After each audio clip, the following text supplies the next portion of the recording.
Bienvenue sur Azimut, le podcast de l'orientation proposé par les spécialistes des études supérieures. Dans cet épisode, nous allons vous apporter des conseils pour s'orienter vers les métiers d'art. Le secteur de l'art est très vaste et regroupe des métiers très divers. Art et culture, artisanat, mode, audiovisuel, spectacle. L'art possède de nombreuses facettes et permet de s'exprimer de manière très différente. Quel que soit le métier et le type d'études envisagées, il est primordial de bien se renseigner avant de s'engager afin de prendre conscience des réalités du métier choisi. Afin d'affiner ses choix, plusieurs options sont possibles.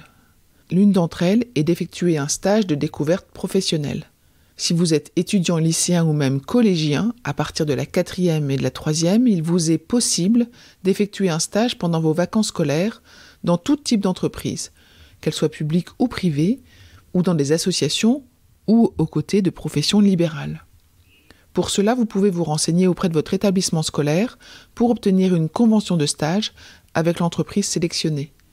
Ce stage vous permettra, par exemple, de découvrir les métiers de l'audiovisuel qui sont plus variés qu'on ne le pense, de comprendre la différence entre directeur artistique et directeur de création lorsqu'on évolue en agence de communication, ou encore ce qu'est un styliste et un designer d'interaction si vous décrochez un stage dans l'univers de la mode.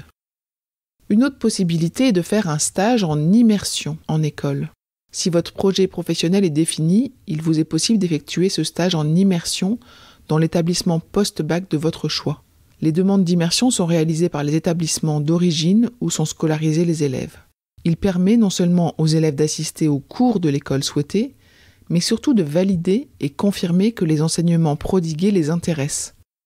La période s'étend généralement de fin janvier à début juin et se déroule sur une demi ou une journée maximum. Une autre possibilité est de se rendre aux journées portes ouvertes des écoles d'art. Elles se déroulent pour la plupart entre janvier et mars et permettent de mieux connaître les cursus proposés dans ces établissements spécialisés afin d'échanger avec les enseignants et les étudiants et d'assister à des conférences. Comme les salons et les forums de l'orientation, ces journées sont l'occasion de trouver des réponses concernant les conditions d'admission, les coûts, les diplômes et les formations proposées, l'organisation de la scolarité, les programmes, les poursuites d'études, ainsi que les débouchés et les métiers porteurs. Pour finir, de nombreux sites proposent des choix de formation dans les domaines artistiques. Une possibilité concerne l'Institut national des métiers d'art. Son site recense les centres de formation français qui proposent des formations courtes ou longues. Nous vous mettrons le lien dans les notes de cet épisode. Sinon, il y a Campus Art. Le site campusart.org vous permettra de trouver des formations en art design, en mode, en musique en France et à l'international, mais également de vous inscrire en ligne et de préparer votre séjour si l'école est à l'étranger. Enfin, il est important de parler de APPEA. Les prépas d'art sont souvent un passage obligé avant de s'engager dans des études artistiques et la plupart sont privées.